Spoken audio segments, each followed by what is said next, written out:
UK में दो बड़ी बेबी फार्मूला कंपनीज ने अपना दूध मार्केट से वापस बुला लिया है।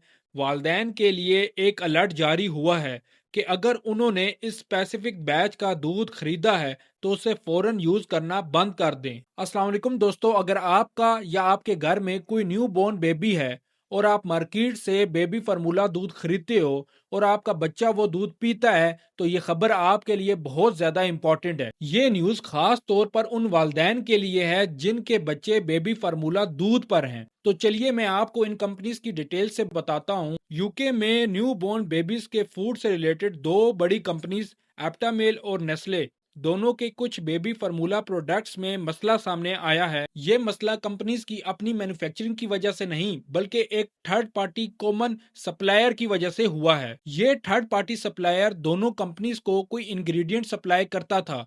बाद में पता चला कि इस इंग्रेडिएंट में कोई मसला आ गया है जिसकी वजह से कंपनी ने एहतियाती तौर पर अपने कोई बेबी मिल्क प्रोडक्ट्स को मार्केट से वापस बुला लिया है, जिसे रिकॉल भी कहा जाता है। अब यहाँ एक और इम्पॉर्टेंट बात समझना जरूरी है कि ये मसला सिर्फ एक स्पेसिफिक बैच तक महदूद है। कंपनीज की दूसरी प्रोडक्ट्स पर इसका कोई भी असर नहीं है। सबसे पहले मैं आपको एप्टामेल के बैच की डिटेल बताता हूँ। प्रोडक्ट का नाम है एप्टामेल फर्स्ट इन्फेंट फार्मूला, जो इसका साइज है तकरीबन 800 ग्राम, और इस पर जो डेट मेंशन होगी वो है बेस्ट बिफोर 31 अक्टूबर 2026। अगर आपके पास ये एग्जैक्ट बैच है तो इसे यूज करना फौरन बंद कर दें।